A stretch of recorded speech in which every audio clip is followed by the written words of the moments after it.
The story of David vs. Goliath is one for the ages.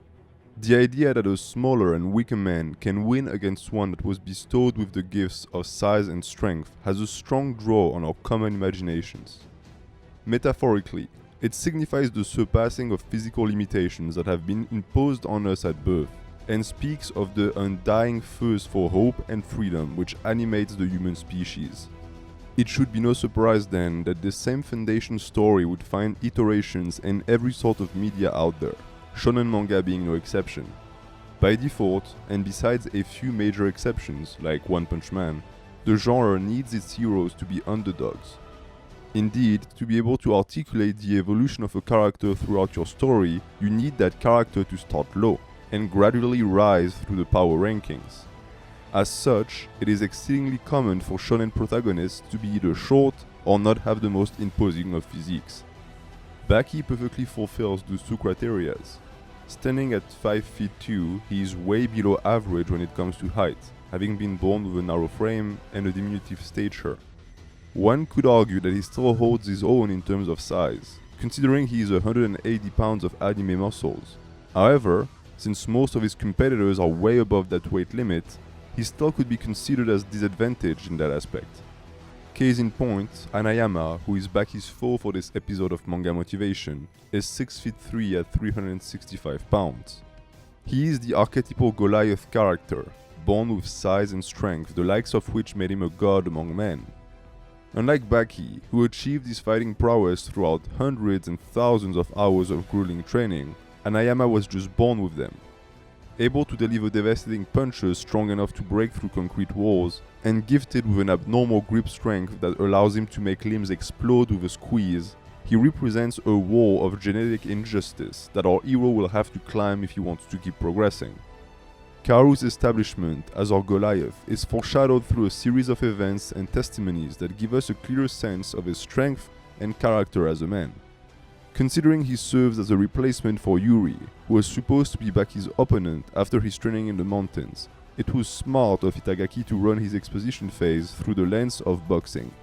By having Hanayama defeat a man who is said to be on equal footing with Yuri, then defeating Yuri himself in spectacular fashion, the author tells us that this fight will be like nothing we've seen before in the series, raising our expectations for what we hope to be a formative but traumatic experience for Baki.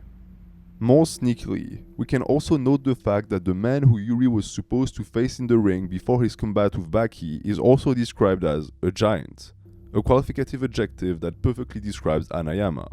When we look at the force of nature that Baki had to face to prepare for this fight, namely the Yasha ape, it becomes obvious that the distillation of the David vs. Goliath theme was started early on to prepare the reader for what was to come. And if we look at the technique used to defeat the beast, it's hard not to see some form of foreshadowing in it, considering that this is also Hanayama's preferred technique when it comes to pulverizing opponents. I would also like to point out that the action of throwing reflects back to the original biblical myth that had the Philistine giant get taken down by a rock hurled from a sling. The first physical contact between our two competitors is initiated by Baki, who is incentivized by Yuri's defeat at the hands of Hanayama. In a show of physical dominance, he completely ignores the dozen of men holding on to him and aims straight for his goal. The first words that come out of his mouth, "Are you really that strong?" demonstrate his drive and thirst for opponents that can help him get better. This is immediately followed by a redistributing of the cards, when Goliath gets knocked down to his knee for the first time in his life. In a state of absolute shock at this first ever slight to his honor, he is too slow to react, which gives time for Baki to leave, having reversed the roles in his favor. He has delivered the latest insult, and is now in a position of expectance, where he can simply wait for his enemy to find him. The hunter has willingly become the prey. Similarly, the fact that Goliath was taken down but not killed on the spot shows that this fighting journey will not be a one-sided tale of religious domination, but an actual battle where the qualities of both men will be put to the test. Absolutely enraged by this situation, Hanayama employs the full intelligentsia of his Yakuza family to locate Baki and stalk him. For days, the hero cannot shake the feeling that he is being tailed. Even at school, which is symbolistic of a safe environment for young adults to evolve in, he cannot feel at ease, The ever-looming threat of Goliath is there, and his shadows can be seen lurking around every corner. Being fully aware of the chase is somehow even worse than being left in the dark. Answer me this: if you are lost in a forest at night, which scenario would be the most frightening? Not being able to hear anything, or being able to vaguely capture some hints of sounds at the very limit of your perception? The second scenario would of course be much more terrifying, because then you would know that there is something with you in that forest, and that this something is intent on following and eventually attacking you. Baki is immune to this anxiety and perceived this scenario as a natural context for a fight to happen in. This is also a massive foreshadowing for the Most Evil Death Row Convicts saga, in which most of the fights happen out in the wild and without previous warning. And indeed, this time the combat doesn't kick off with the two opponents facing each other, or with the sound of a gong. This is a street fight, and it starts the second one of the two opponents make contact, in this case being Hanayama's size 50 foot against Baki's face. Contrary to most shonen villains, who would then just wait patiently for the hero to stand up and make a comeback, he prefers to grab a slot machine to smash his opponent with. This shows something else about our Goliath. He is not conceited. He perfectly understands that Baki is strong and that he needs to give everything he has from the get-go to defeat him. While we will see that the notion of mid-fight power-ups is still present in this manga, it never takes away from the animalistic intensity of the violence that the characters enact on one another. No 50 minutes long DBZ monologue here.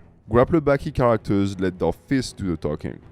Despite the beating and getting thrown out of a window, Baki manages to steady his footing and rallies, taking the fight to an exchange of blows. It is at this moment that the underlying tragedy of the David vs. Goliath trope reveals itself in all its unfairness. Indeed, there is a reason why the eponymous Israelite had to use a sling to take down the giant Philistine. Getting into close quarters with someone who outweighs you 2-1 is a terrible idea, as exemplified by the existence of weight classes in most fighting sports. You do not want someone twice your size getting a grip on you, especially if they have the grip strength of Hanayama.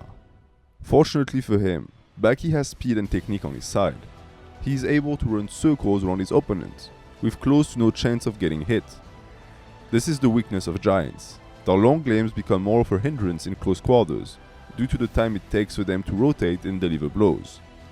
However, this also means that to be able to stay relatively safe, you need the guts to get near enough for them to be able to grab and crush you.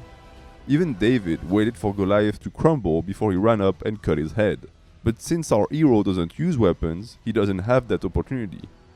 And even if he did, it would completely defeat the purpose. The goal there is not to protect the kingdom of God from invaders, but to test and develop one's strength. A victory without peril would serve no purpose at all. While the original David vs. Goliath was a pure opposition of brains versus bronze, with the latter getting absolutely zero chance to express its potential, here the playing field is much more level. Baki is not some brainiac kid who gets picked last for soccer games. He possesses a level of athleticism and physical abilities that is way above that of the average male, let alone a middle schooler.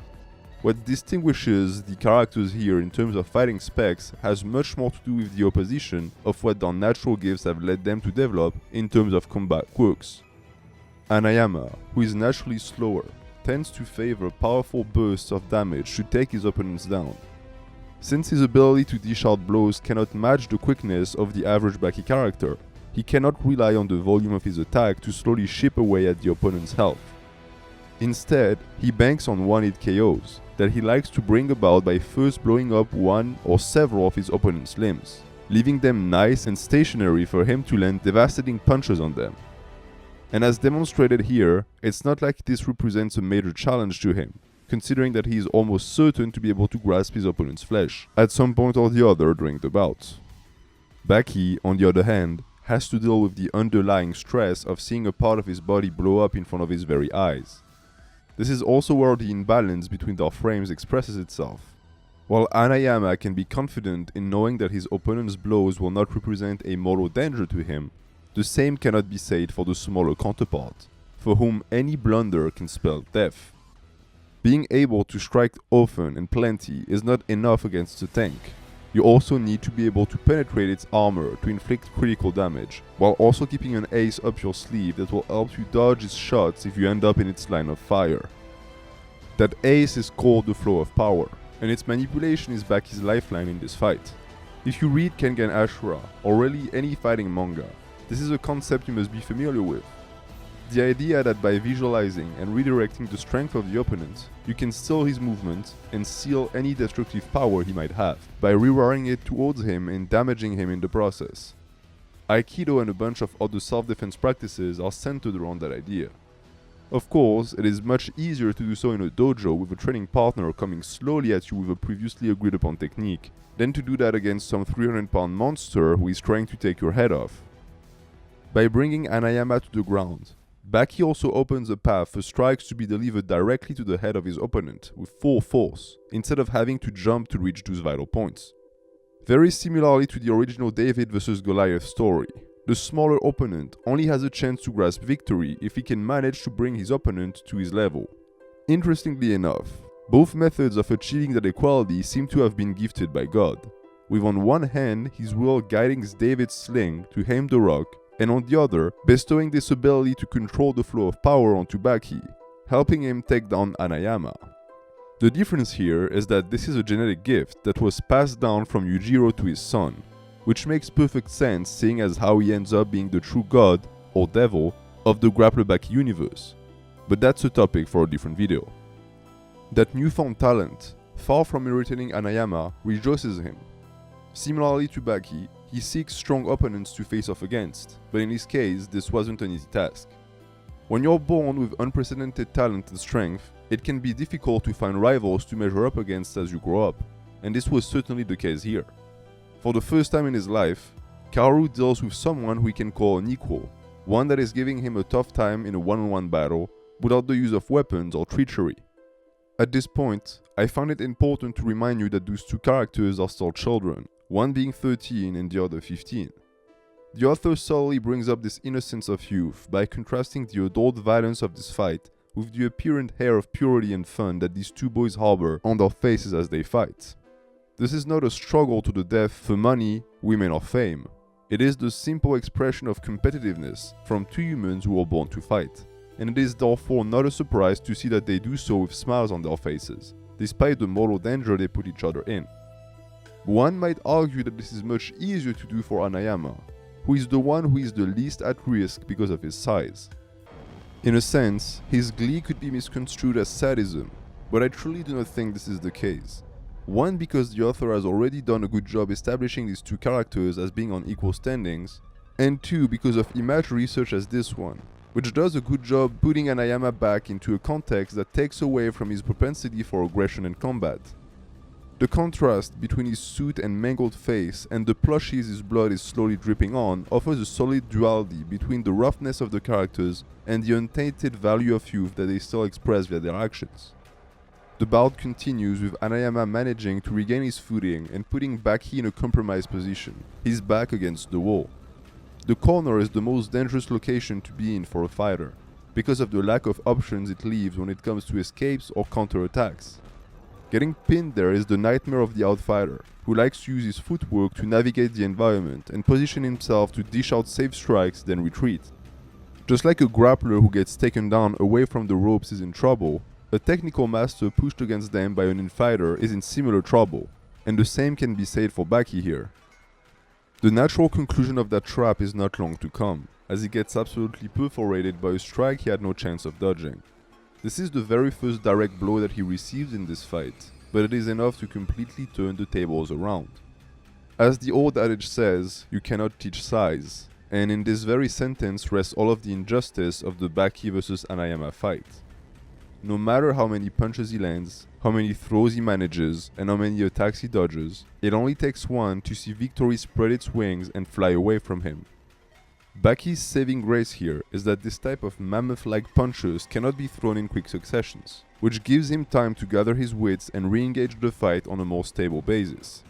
Having already been on the receiving hand of one, he also now has an excellent idea of their velocity and power, which allows him to unveil his latest plan, meeting them head-on with his own fist. When your opponent is 225 pounds heavier than you, there comes a time when clever tactics stop being enough. You also need to be ready to put your body on the line, which Baki is a maestro at. When it comes to tanking damage, Hanayama is of course also an absolute monster. He was now absorbed almost 10 times as many blows from Baki as he has landed. Faced with the reality that his punches are now useless against his opponent, who has learned to counter them, he refuses to abandon and sticks to the one and only pattern of victory he knows, throwing haymakers until one lands, shattering his enemy in the process. That stubbornness is born directly from his natural talent and lack of experience. He simply cannot imagine a world where his raw power would not be enough for him to win. And since he believes firmly that he possesses strength that cannot be outdone, he has no issues mashing his broken fingers into a rearranged fist and throwing yet another punch. In a sense, this line of thinking, while simplistic, is also frightfully effective. As stupid as it sounds, if you never give up, you cannot lose. Baki, who feels like he now has a solid handle on his opponent's abilities, gets taken by surprise by this simple refusal of Hanayama to change his strategy. Expecting a switch, he lowers his guard and gets nailed to the side of the head with a blow of impossible power. In a daze, our hero gets up from this punch one final time. His last trick, probably the most gruesome and effective of them all, was to chew on glass to create extra cushion for his face, in case of a surprise attack. While most normal humans would bite onto a towel or wear a mouth guard, Baki went with the only available material around, which came from the claw machines that were destroyed in the epic wake of the battle. He cheekily opens his mouth to reveal the lacerations inflicted by this practice, like a kid would do to show his dad how blue his tongue has gotten after chewing on gum, again establishing a sort of twisted bridge between innocence and violence. Hanayama, his morale broken by such an indomitable spirit, gives up the fight. At this point, I can say with almost certainty that he still had juice to brawl, and that he might even have been able to win had he not abandoned. The point here is that regardless of physical differences, what really dictated the flow of this fight was the spirits of the two participants, and that the one that always found the strength to stand up and the ingenuity to find ways to do so was the one to triumph in the end. This reinterpretation of the David vs Goliath fight ends in a surprisingly non-violent fashion. No decapitation here, or continued animosity between the two parties. The victor has been decided by common accord, and this is all that matters. All the tension from the fight is released, and Hanayama, who looked so frightening and inhuman to us at first, appears now friendly and even sympathetic. This, as the author has told us before, is the natural continuation of violent conflict, which in its enlightened nature and form always ends in peaceful resolution. In fact, the seemingly aberrant nature of Grappler Baki, that some perceive as fighting for the sake of fighting, reveals itself as being more of a social interaction than previously thought, with an entire subtext of literary references and unspoken dialogues to decorticate, and I hope that I was able to convey that with this video. Of course, things couldn't end on such a rosy note, or else the manga would be called Naruto and not Grappler Baki. In a classic Yujiro fashion, the ogre shows up at the crepuscle of the battle to announce that he is glad he made it on time, since it appears that the two fighters are just getting started. This is a genius way for the author to rescope the entire event and show it to us through the eyes of someone who considers it as nothing but a squabble between middle schoolers. By doing so, it puts their strength into perspective, and shows us that while this was indeed an epic clash at our level, it represents nothing in the grand scheme of things and is but an introduction for what is to come later in the manga. That narrative scheme is immediately reinforced by Yujiro easily obliterating Hanayama, resetting the balance of power and showing everyone who's boss. It also takes the violence gouge to a brand new level, offering a subtle but effective foreshadowing to later arcs that will include always more gore, gouging, and guts. This entire saga still ends on a relatively high note, as the apparent debacle of Yujiro's appearance doesn't seem to affect the relationship that has been built between Baki and Hanayama through their battle. This is the start of an effective trend, establishing our Yakuza Goliath as a critical character for the rest of the series, both as a rival and friend for our hero Baki, which will have a lot of importance later on. But that will be for another episode of Manga Motivation.